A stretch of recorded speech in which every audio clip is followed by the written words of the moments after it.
শয়তানকে আল্লাহ তাআলা যখন তাড়ায়া দিয়েছিলেন আল্লাহর হুকুম অমান্য করার কারণে,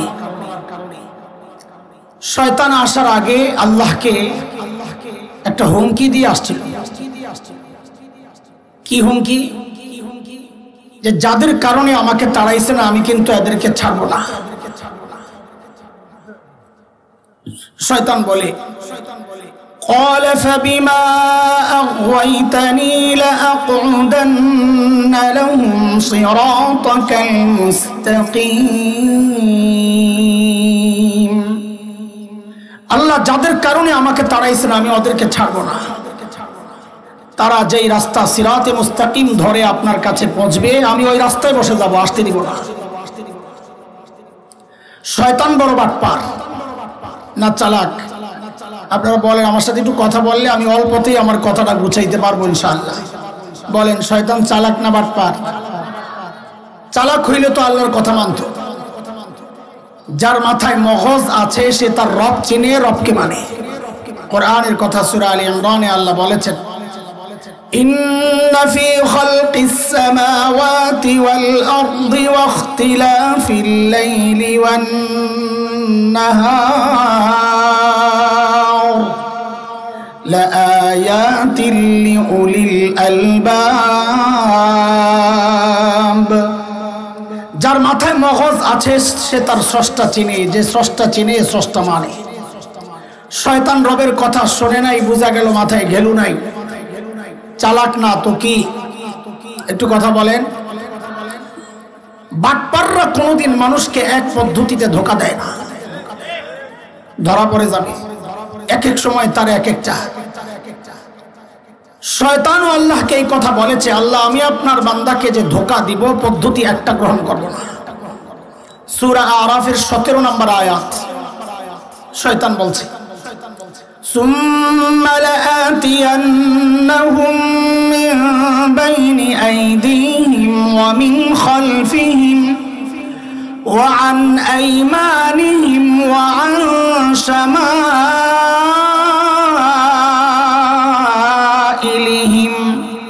ওয়া লা তাজিদু আকসারাহুম শাকিরিন।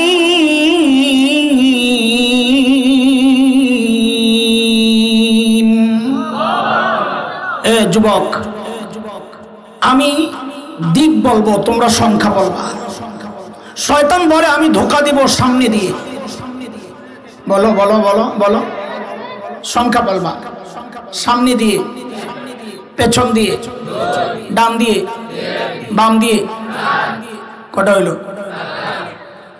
কোন কোন মুফাসসির বলেছেন শয়তানের এই হুমকির অর্থ হচ্ছে শয়তান মানুষকে ধোঁকা দেওয়ার ক্ষেত্রে কমপক্ষে 4টা পদ্ধতি গ্রহণ করবে। কয় পদ্ধতি? এর সপক্ষে দলিলও আসছে পরে, ঠিক 2 আয়াত পর সূরা আরাফের 20-21 নম্বর আয়াত।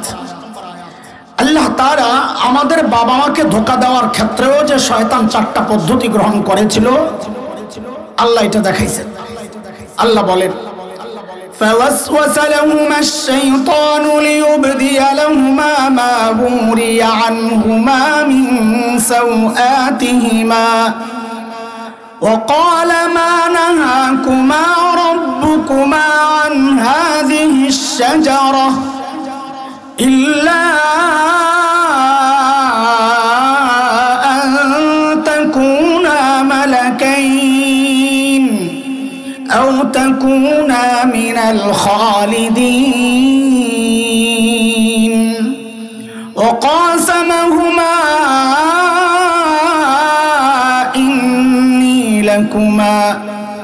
إني لكما لمن الناصحين।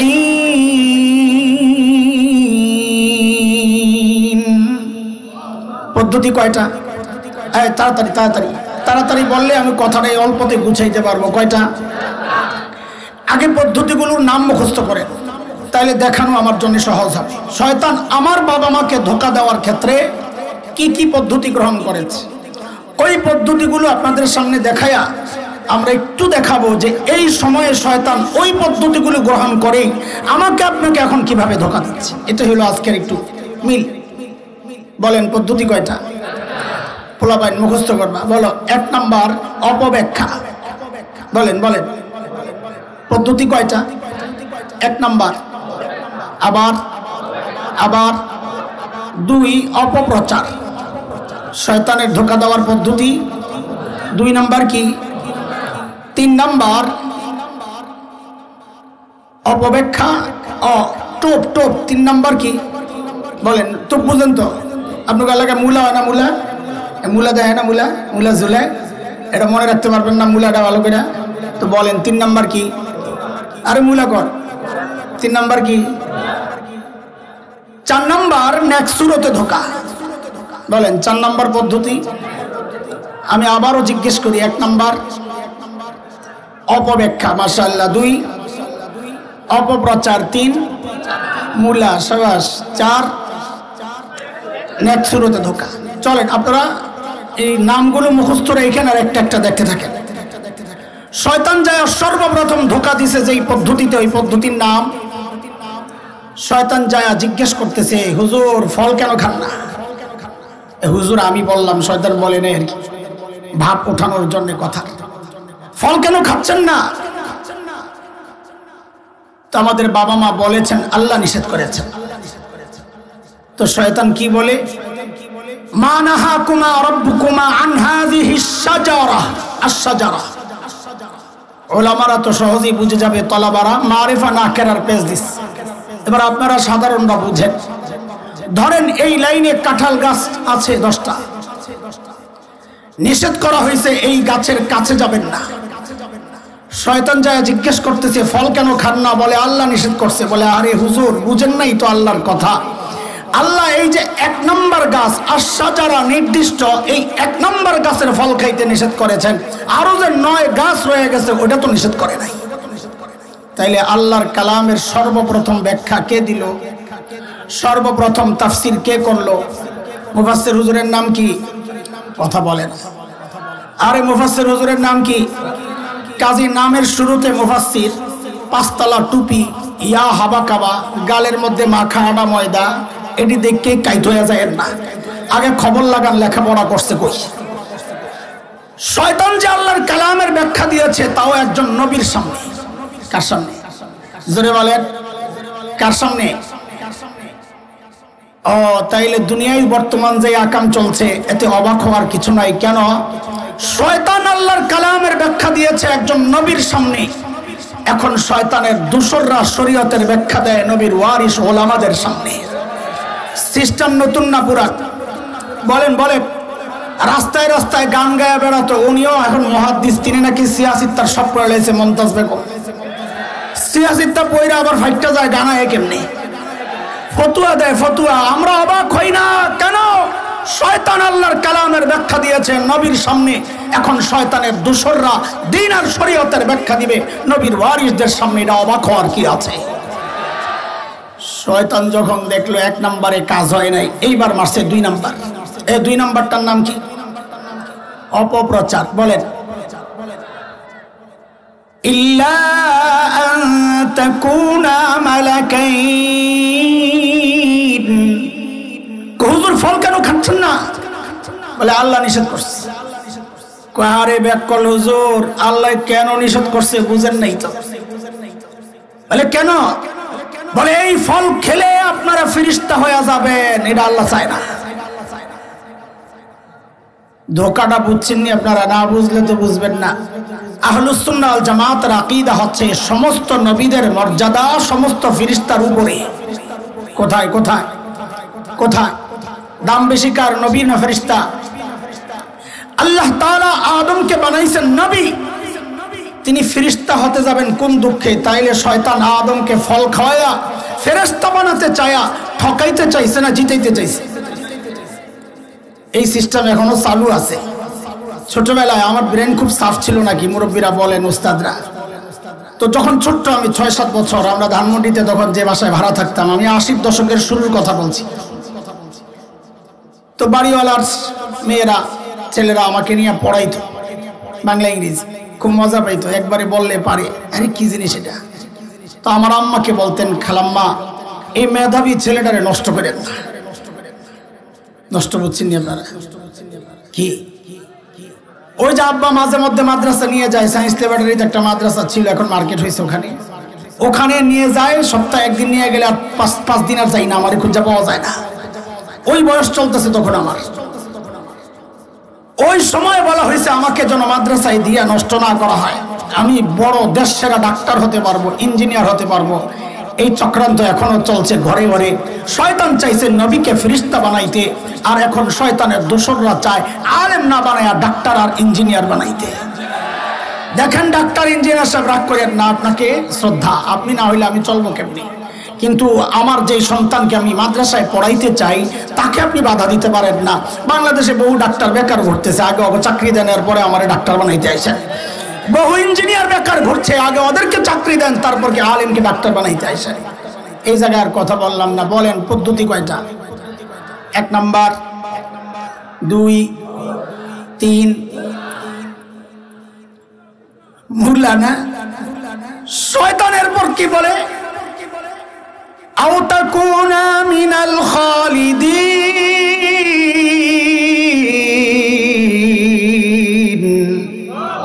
ফল কেন খাচ্ছেন না? বলে আল্লাহ নিষেধ করেছেন। বলে আল্লাহ কি জন্য নিষেধ করেছেন হুজুর? আপনারা তো বুঝলেন না, হারে বোকা। বলে এই ফল খেলে জান্নাতে স্থায়ীভাবে থাকার ব্যবস্থা হয়ে যাবে, এটা আল্লাহ চান না। জান্নাতে থাকার টোপ দিছে, খান জান্নাতে থাকার ব্যবস্থা হয়ে যাবে।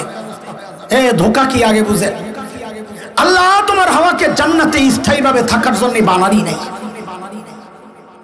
কই পাঠাবেন বলে বানাইছেন বলেন তো একটু, মাদ্রাসা বলো। وَإِذْ قَالَ رَبُّكَ لِلْمَلَائِكَةِ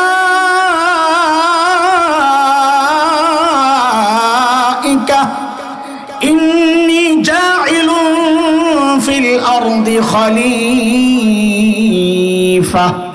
আল্লাহ কই পাঠাবেন বলে বানাইছেন? জোরে জোরে কোথায়? দুনিয়ায় পাঠানোর জন্য বানাইলে মাঝখানে আবার জান্নাতে ঘুরাইতে নিছেন কি জন্য? যে দুনিয়ায় করোনা চলতেছে, জান্নাত থেকে 2টা টিকা দিয়ে যান। কথা বলে না। বিশাল এলাকা, মাঝখানে কোনো গ্যাসের পাম্প নাই, গাড়ির গ্যাস লোড করে যান, তেল লয়ে যান, নাইলে রাস্তা আটকে যাবেন, এই জন্য কথা বলে না। তো জান্নাতে কি জন্য ঘুরাইতে নিছে? এর ছোট্ট 2টা ব্যাখ্যা বলি, কারণ সময় কম। গ্রামের মেয়েরা যখন মুরগি আনে পালার জন্য, বাজার থেকে নতুন আনছে, আইনাই কিন্তু মুরগিটারে ছেড়ে দেয় না, কদিন বাইন্দা রাখে, আদার টাদার দেয়। কেন? মুরগি বাড়িছে নি, বাড়িছে নি। আল্লাহ আমার বাবারে বানাইছেন জান্নাতের জন্যই, দুনিয়ায় পাঠাইবেন যে কয়দিন জান্নাতে আটকায় রাখছেন, বাড়িটা চিন্না যান, যাই আবার ঘুরে মুড়ে আয়া বুঝেন। আরে বুঝছেন নি কথা? কিন্তু এর চেয়ে সুন্দর জবাব দিচ্ছেন মুফাসসিররা আরেকটা, সেটা হচ্ছে সূরা তাওবার 111 নম্বর আয়াতে আল্লাহ আমার আর আপনার কাছে জান্নাত বিক্রির প্রস্তাব দিচ্ছেন। কিনতে রাজি নেই? কে কে রাজি দেখি তো? আল্লাহু আকবার, মাশাআল্লাহ, হাত নামান। এই জান্নাত যে কেনার জন্য রাজি, জান্নাত দেখছেন আপনারা? হ্যাঁ, না দেখে কিনতে রাজি। ওই জন্যই তো নাস্তিক মুরতাদরা বলে আমরা নাকি অন্ধবিশ্বাসী, যা শুনি তাই বলে বিশ্বাস করি। অন্ধবিশ্বাসী না বুঝে শুনে বিশ্বাসী? কই বুঝে শুনে বিশ্বাসী হইলেন? জান্নাত তো না দেখে কেনার জন্য রেডি হয়ে গেলেন। রাখেন মিয়া, না বুঝা খালি বড় বড় করে। আপনাকে মুরাদনগর মেয়েরে বিয়ে দিলে শ্বশুর বাড়ি দেখার জন্য কে যায়, মেয়ে না গার্জিয়ান? হ্যাঁ, তাহলে তো মুরাদনগরে মেয়েরা ভালো, কিন্তু ঢাকায় 2 রকম মেয়ে আছে। একরকম মেয়ে হচ্ছে মা বাবার বাধ্য সন্তান, ওর সামনে বিয়ের আলাপ হইলেও লজ্জায় চলে যায় আরেক ঘরে। সমবয়সী কাউকে পাঠায়া দেয়, আম্মু আব্বাকে, আব্বা আব্বুকে বলো আমার দেখার দরকার নাই, শোনার দরকার নাই, জানার দরকার নাই, ওনারা দেখলেই আমার চলবে। কিন্তু আরেক রকম মেয়ে আছে, গভীর রাতে শাহবাগের স্লোগান কন্যা বেড়াগুলো বিড়ি খায়। ওর সামনে যদি কওয়া হয় তোর জন্য বিয়ে দেখতেছি, একটা ছেলে পছন্দ আমাদের, ও বলবে আমাকে একটু সময় দিতে হবে, বেটার অপশন চুজ করার একটু সুযোগ আমি চাই, আমার আগেরটা ভালো হবে না এটা ভালো, আমি একটু দেখে নিতে। আমি আপনাদেরকে জিজ্ঞেস করি, আপনারা মা বাবার বাধ্য সন্তান না অবাধ্য সন্তান? তাইলে তো কোনো কথাই নাই। আল্লাহ আমার বাবা মাকে জান্নাত থেকে কেন ঘুরায় আনছেন? যেন কিয়ামত পর্যন্ত নাস্তিক মুরতাদদের জবান বন্ধ হয়ে যায় যে আমরা জান্নাত না দেখেই কেনার জন্য রেডি হই নাই, বরং আমরা মা বাবার বাধ্য সন্তান। আমাদের বাবা আদম জান্নাত দেখছেন, আমাদের মা হাওয়া জান্নাত দেখছেন, আমাদের আর দেখার দরকার নাই। তিনটা দিয়া যখন দেখছে শয়তান কাম হয় না, বুঝছি রে হুজুর তো বড় করা। হুজুর আপনার সাইজ করার রাস্তা আমার কাছে আছে, আপনি জায়নামাজের প্রতি আপনার দুর্বলতা আমি জানি, তাহাজ্জুদের প্রতি দুর্বলতা আমি জানি, হিজাবের প্রতি দুর্বলতা আমার জানা, টুপির প্রতি দুর্বলতা আমার জানা। এই জন্য দেখবেন বহু আল্লাহর বান্দা সারা জিন্দেগি ইসলামের বিরুদ্ধে, কিন্তু যেই দেখবেন নির্বাচন আসে আস্তে টুপি টাপি লাগায় হাসান বস্তি হয়ে যায়। কারণ ও জানে এই টুপির প্রতি দুর্বলতা আছে দেশের মানুষের। এটা হচ্ছে নেক্সুরতে ধোকা। খেয়াল করে দেখবেন হিজাব টিজাব লাগায় আর আবে অবশ্যই হয়ে যায়। গমির থেকে উঠেই বলে খালি যায় নামাজ খুঁজে, সুবহানাল্লাহ। আরেকজন তো প্রতি রাতে 80 রাকাত তাহাজ্জুদ পড়ে, সুবহানাল্লাহ। আমি তো পীর পাল্টামো নিয়ত করছিলাম যে এই বেটার কাছে মুড়ি দেওয়া দরকার, কারণ আমার যত পীর আছে কেউ 80 রাকাত তাহাজ্জুদ পড়ে বলে আমার জানা নাই। যে নিয়ত করছি পীর পাল্টাবো, হঠাৎ শুনি পীর সাহেব পালায়া গেছে, এখন কেলুম কাল্লো। এই পদ্ধতি শিখছে কার থেকে? শয়তান যেই দেখছে একটাও কাজ হয় নাই, এইবার শুরু করছে নেক্সুরতে ধোকা। কি সেটা? ওয়াকাসামাহুমা ইন্নী লাকুমা লামিনান নাসিহিন।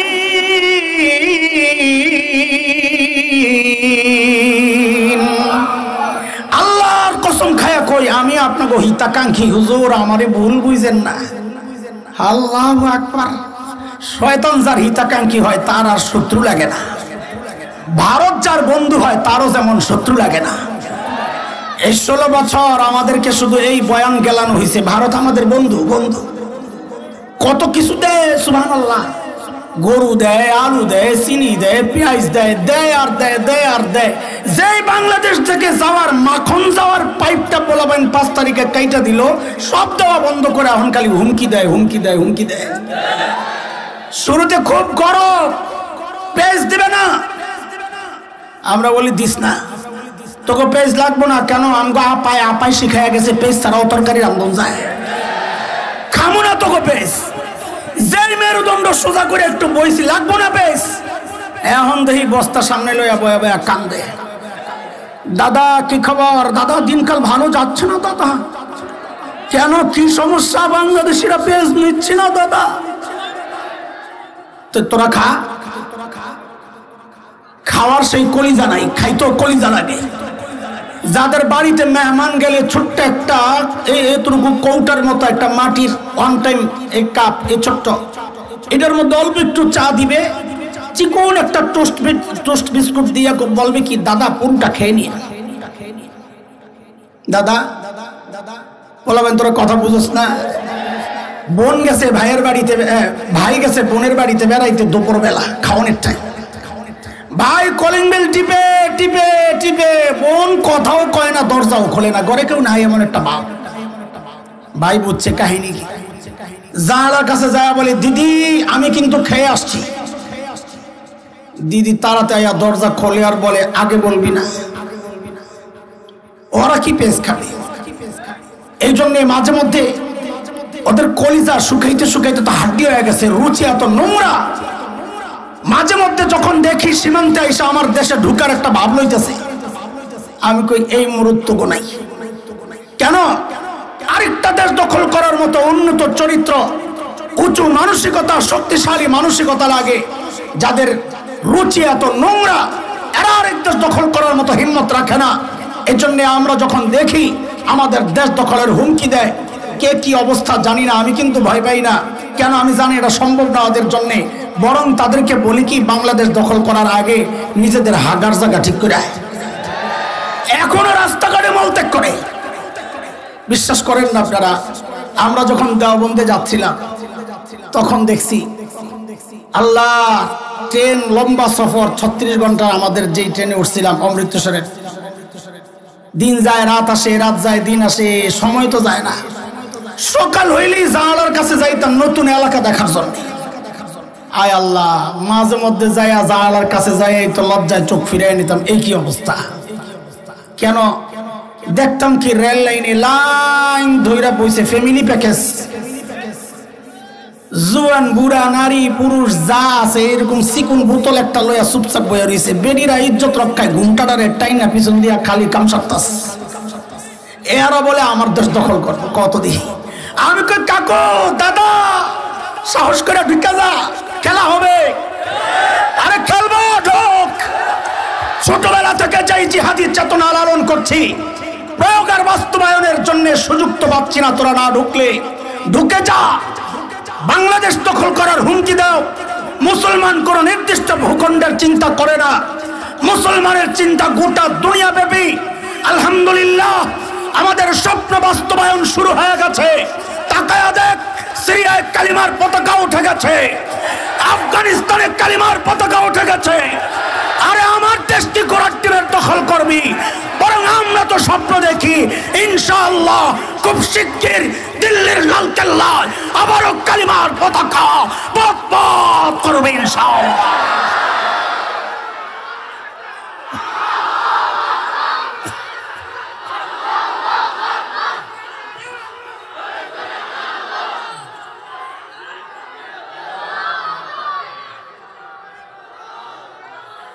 আমরা বরং ওদেরকে বলি বাংলাদেশে ঢোকার আগে উলামায়ে দেওবন্দের ইতিহাস ঐতিহ্য পড়া তারপরে ঢুকাও।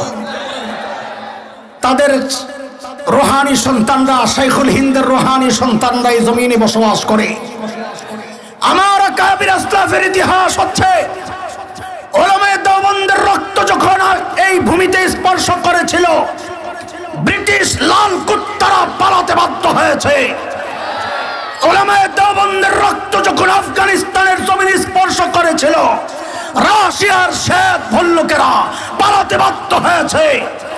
সাম্প্রতিক কালে তালেবানের শরীর হয়ে যখন আবার উলামায়ে দেওবন্দের রক্ত আফগানিস্তানের জমিন স্পর্শ করেছে, আমেরিকা, নেটো, লাল কুত্তারা ল্যাজ গুটায়া পালাতে বাধ্য হয়েছে। এটা হচ্ছে অতীতের ইতিহাস। নতুন প্রজন্মের নতুন পয়গাম শুনে রাখ। আবার যদি সুযোগ আসে, তোরা তো পালাতে পেরেছে, সুযোগ পাই আর টাকা পালাতে দেওয়া হবে না, পালাতে দেওয়া হবে না।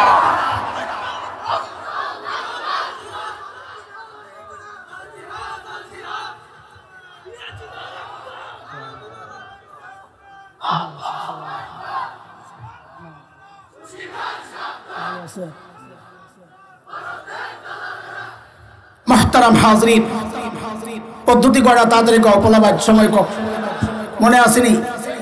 এক নম্বর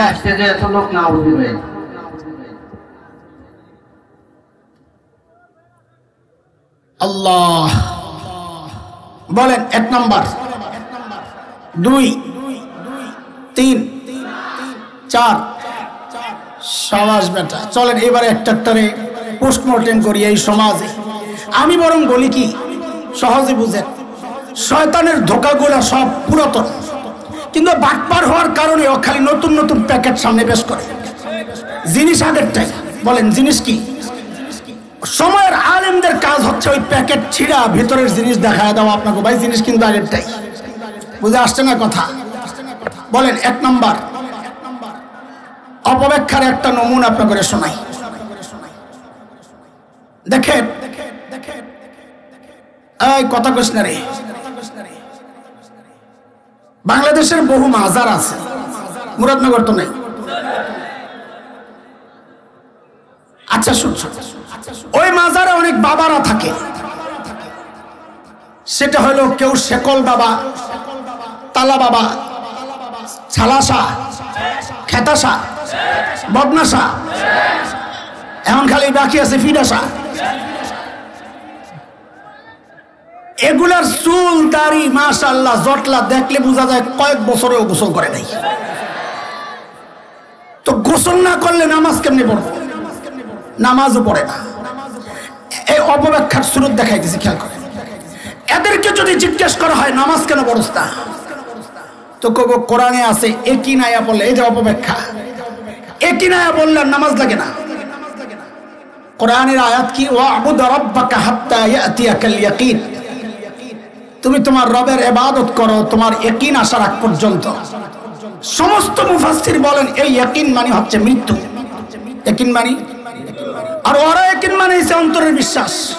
আমগো একিন আয় পড়ছে, মোল্লাগো একিন আয় না, এই জন্য মোল্লারা নামাজ পড়ে, আমগো নামাজ লাগে না। শুনেন একটা বিষয়, সূক্ষ্ম কথা। কেউ যদি নিজেকে নবীর চেয়ে দামি মনে করে, চোখ বন্ধ করে বুঝতে হবে এটা শয়তান। কেন? কারণ শয়তানই সর্বপ্রথম নিজেকে নবীর চেয়ে দামি দাবি করেছিল। আনা খায়রুম মিনহু, বলে আমি আদমের চেয়ে উত্তম। কাজী কেউ, দুনিয়ার যে কেউ নিজেকে নবীর চেয়ে যদি দামি মনে করে, সে কি? জোরে বলেন, আরো জোরে। যারা বলে আমাদের ইবাদত লাগে না, ইয়াকিন চলে আসছে, এরাও শয়তান। কেন? হযরত ঈসা আলাইহিস সালাম কি ছিলেন? একজন, জোরে কোন? সূরা মারইয়ামের মধ্যে হযরত ঈসা নিজের পরিচয় দিচ্ছেন এইভাবে, ক্বালা ইন্নী আবদুল্লাহ আতানিয়াল কিতাব ওয়াজআলানি নাবিয়্যা ওয়াজআলানি মুবারাকান আইনামা কুনত وأوصاني بالصلاة والزكاة ما دمت حيا। হযরত ঈসা বলেন আমি আব্দুল্লাহ। আমি কি? তবে তোমরাও আব্দুল্লাহ, আমিও আব্দুল্লাহ, বেশ কম হচ্ছে। আমাকে আল্লাহ কিতাব দিয়েছেন এবং আমাকে নবী বানিয়েছেন, এবং আল্লাহ তাআলা আমাকে এক নেয়ামত দিয়েছেন যা আমার সাথে যেটাই সম্পৃক্ত হয়, আমি যেখানেই থাকি আল্লাহ সেখানে বরকতে ভরে দেন। আল্লাহ তাআলা আমাকে নবী বলছেন। একজন নবী বলছেন কি? আল্লাহ তাআলা আমাকে নির্দেশ দিয়েছেন গুরুত্ব সহ, আমি যেন আওসানি বিসসালাত ওয়াজ যাকাত মা দুমতু হাইয়া, আমি যেন মৃত্যুর আগ পর্যন্ত যতদিন জীবিত থাকি আমৃত্যু আমি যেন ইবাদত করি, নামাজ পড়ি, যাকাত আদায় করি। একজন নবী বলছেন আমাকে আমৃত্যু ইবাদতের নির্দেশ দিয়েছেন আল্লাহ। আর মাজারওয়ালা বলে আমার ইবাদত লাগে না, তাইলে তারা নিজেকে নবী ঈসার চেয়ে দামি মনে করছে। কেউ যদি নিজেকে নবীর চেয়ে দামি মনে করে, সে কি? আরো জোরে বলেন কি? এই যে অপব্যাখ্যার একটা নমুনা দেখাইলাম, বেশি দেখাইলে সময় চলে যাবে। হাজারো ব্যাখ্যা, হাজারো অপব্যাখ্যা আমাদের চারপাশে ঘুরে দেখাইতে পারলে আপনাদের ভালো হইতো, কিন্তু সময় নাই। সবটিরে একটু টাচ দিতে চাই। বলেন 2 নাম্বারটা কি? বলেন বলেন তাড়াতাড়ি, আরো জোরে।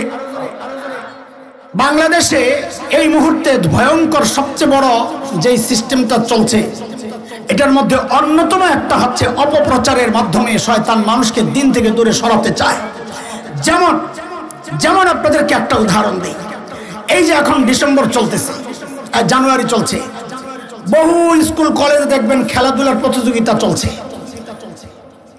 এই প্রতিযোগিতাগুলোর মধ্যে একটা ইভেন্ট থাকে, সেটা হচ্ছে যেমন খুশি তেমন সাজো। দেখেছেন আপনারা? কথা বলেন, দেখেছেন? এই যেমন খুশি তেমন সাজের মধ্যে এখন নতুন একটা সাজ, সেটা হচ্ছে একটা ছোট্ট বাচ্চাকে দাড়ি টুপি লাগাইয়া হুজুর সাজায়, আরেকটা ছোট্ট মেয়েকে শাড়ি পরাইয়া যুবতী মেয়ে সাজায়। এই ছোট্ট হুজুর এবং ওই যুবতী মেয়ে বিচারক এবং অডিয়েন্সের সামনে যায় অভিনয় করে, দেখায় কি ওই হুজুরটা ওই মেয়ের শাড়ি ধরে টানাটানি করে। কি বুঝায় ওরা? এটা হচ্ছে 71-এর চিত্র। 71-এ এই দাড়িওয়ালা টুপিওয়ালা রাজাকারেরা আমাদের মা বোনদের ইজ্জত এইভাবে হরণ করেছে। উদাহরণ নাম্বার 2, খালি শুনতে থাকেন। উদাহরণ নাম্বার 2, বাংলাদেশের টেলিভিশন সিনেমা, এগুলোতে যে নাটক সিনেমা হয়, 2টা চরিত্র থাকে, একটা ভিলেন আর একটা নায়ক। নায়ক দিয়া সমাজের সব ভালো কাজগুলো ওরা সাজায়, আর ভিলেনকে দিয়া সমাজের সব নিকৃষ্ট কুৎসিত কাজগুলো করায়। ইদানিং আমরা শুনতে পাচ্ছি ওই ভিলেন সাজাইতে গিয়ে ওরা ভিলেনের মাথায় একটা টুপি লাগায়া দেয়, মুখে একটু দাড়ি লাগায়া দেয়। উদাহরণ নাম্বার 3, 2013-র কথা আপনাদের মনে থাকার কথা, ঢাকার শাহবাগে গণজাগরণ মঞ্চ বসেছিল, মনে আছে? দাবি কি? যুদ্ধাপরাধীদের বিচার ত্বরান্বিত করার দাবিতে। দেখেন, এই দাবির সাথে আমাদের কোনো শত্রুতা মিত্রতা কোনোটাই নাই। আমরাও চাই যুদ্ধাপরাধীদের বিচার হোক, আমরাও চাই সমস্ত জালিমের বিচার হোক, কিন্তু আমাদের আপত্তির জায়গাটা ছিল কোনো মজলুম যেন জালিমের জায়গায় না আসে, এবং তাই হয়েছে। আল্লামা কোরআনের পাখি আল্লামা দিলওয়ার হোসেন সাঈদী রাহিমাহুল্লাহ তাআলা, তিনি 71-এ দর্শন করেছেন, কারো বাড়িঘর লুট করেছেন। এটা একটা পাগলও বিশ্বাস করে না। কালো মানিক্যাদের মতো মানসিক বিকারগ্রস্ত দালালরা ছাড়া এটা কেউ দাবিও করে না। এই জন্য ওই শয়তানকে যখন ছেলেবেলেরা সীমান্তে পেয়েছিল, পিটায়া কলা পাতার মধ্যে শোয়া দিছিল। আমি বলি তার বিচার হয় নাই, এখন তো আদালতে চলে গেছে, তার আগেই কানটা সারার দরকার ছিল। ওর টুকরা টুকরা করে পাগলা কুত্তা দিয়ে ওর শরীরটা খাওয়ানো দরকার ছিল। কথা বলেন ঠিক কিনা? এইরকম শয়তান, এইরকম নিকৃষ্ট বাদীদেরকে নগদ শাস্তি দেওয়া দরকার। বিচার এই লেন্দি প্রসেসে এদেরকে নিয়ে লাভ নাই। তবে পোলাবেন একটা কাজ করছে, আমার বড় ভালো লাগছে, এক জায়গায় লাথি দিয়া জিনিসটা বেকার করে লাইছে, ওইটা আমার খুব ভালো লাগেছে। আরে কথা কও তোমরা, আল্লাহু আকবার। একটু শান্তি পাইছি ওই দৃশ্য দেখা, যখন দেখছি অপারেশন থিয়েটার ওই জায়গায় কাম চলতেছে, কলিজা একটু শান্ত হয়েছে। তাও পুরা শান্ত হইতো যদি ওরে আমি কোবাইতে পারতাম, ওরে যদি বেলেট দিয়ে কিছু কিছু করে কাটতে পারতাম, কলিজা শান্তি হইতো। হারে একজন কোরআনের পাখি, সারা জিন্দেগি যিনি মানুষকে কোরআনের কথা শুনিয়েছেন, সেই মানুষটার জন্য ফাঁসির আন্দোলন সে করেছে, যাবজ্জীবন তার মন পুত হয় নাই, ফাঁসির আন্দোলন করেছে। এই খবিসকে ফাঁসি দেওয়া দরকার। কথা কর, আওয়াজ ওঠানো দরকার, আওয়াজ।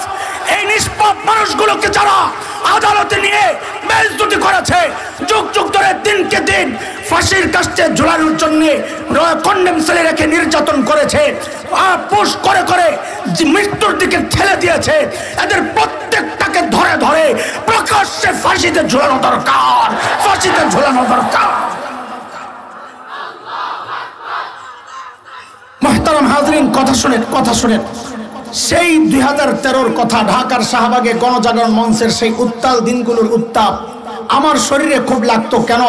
আমি খুব কাছেই তো থাকি, সায়েন্স ল্যাব, অল্প দূরত্ব, মানুষ আসা যাওয়া করে, মানুষকে দেখে বুঝি গরম চলতেছে এলাকা, আমরা তো আর যাইতে পারি না।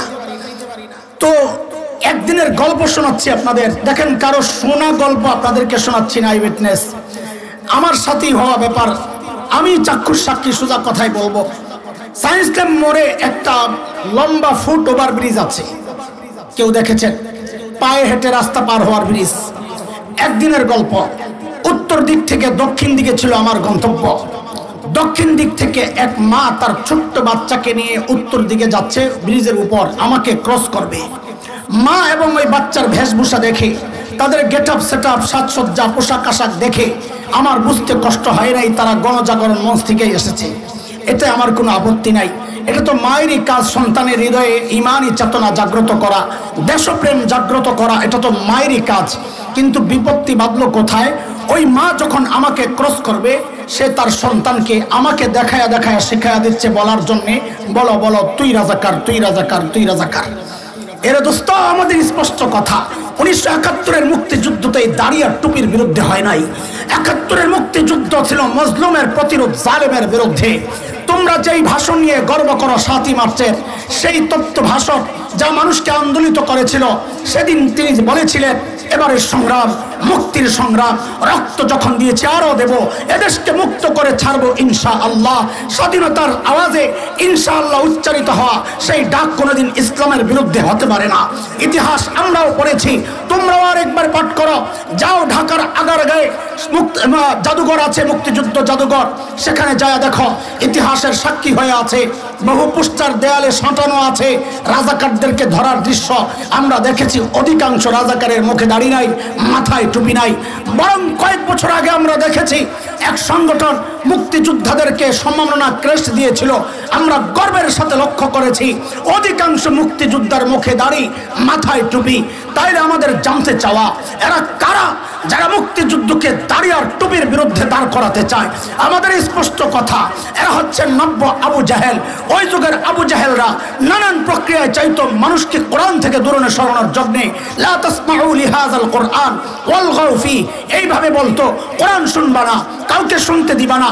সূরা হামিম সাজদার 26 নম্বর আয়াত তেলাওয়াত করে দেখবেন। ও দোস্ত, এই যুগের আবু জাহেলরা অপপ্রচারের মাধ্যমে এমন একটা নষ্ট প্রজন্ম তারা তৈরি করতে চাচ্ছে, যেই প্রজন্ম তাদের হৃদয়ে দাড়ির প্রতি ঘৃণা লালন করবে, টুপির দিনের প্রতি ঘৃণা লালন করবে। আরে আপনারা কি দেখেন নাই কয়েক বছর আগে আমার বন্ধু আমার ভাই আল্লামা মামুনুল হক হাফিজাহুল্লাহ নিজের স্ত্রীকে নিয়ে একটু নীরবে সময় কাটাতে যাচ্ছিলেন, মানুষটার উপর পাহাড় সম চাপ সইতে পারছিলেন না। বন্ধুরা সবাই বলেছেন কিছুদিন একটু অফ থাকেন, আপনি তো মারা পড়বেন। অথচ এই কুৎসিত চেহারার মানুষগুলো, ভারতের দালাল মিডিয়াগুলো আমার ভাইকে কি কুৎসিত ভাবে জনগণের সামনে উপস্থাপন করেছে। এগুলোর সব এক জায়গায় গাথা, সেগুলো হচ্ছে মানুষের সামনে অপপ্রচারের মাধ্যমে একটা নষ্ট প্রজন্ম তৈরি করবে যারা আলেমদেরকে ঘৃণা করবে। বাতিলের সমস্ত বাতিলের একটা জায়গায় তারা এক আলেমের প্রতি বদনাম ছড়ায়া ছড়ায়া আলেম থেকে মানুষকে বিচ্ছিন্ন করার জন্য এই যে চক্রান্ত চলছে, এটা হচ্ছে শয়তানের আরেকটা চক্রান্তের একটা নমুনা। ওদের উদ্দেশ্য আমাদের স্পষ্ট পয়গাম, এর কুলাঙ্গাররা শুনে রাখ, বাংলাদেশে ইসলাম কচুরি পানার মতো ভেসে আসে নাই। এই দেশের ইসলামের গোড়ায় আর ইব্রাহিমের জিকির রয়েছে, এই দেশের ইসলামের গোড়ায় হাফিজের সিজদা রয়েছে, এই দেশের ইসলামের গোড়ায় আল্লামা আহমদ শফির চোখের পানি রয়েছে, এই দেশের ইসলামের গোড়ায় আল্লামা আমিনের মেহনত রয়েছে। এই দেশ থেকে ইসলাম নিশ্চিহ্ন করা এত সোজা না। কুলাঙ্গাররা শুনে রাখ, ৭১ দেশ মুক্তির জন্য একবার মুক্তিযুদ্ধ হয়েছে। ঈমান রক্ষায়, স্বাধীনতা সার্বভৌমত্ব রক্ষায় যদি আরেকটি যুদ্ধের প্রয়োজন হয়, আবার যুদ্ধ হবে, আবার যুদ্ধ হবে।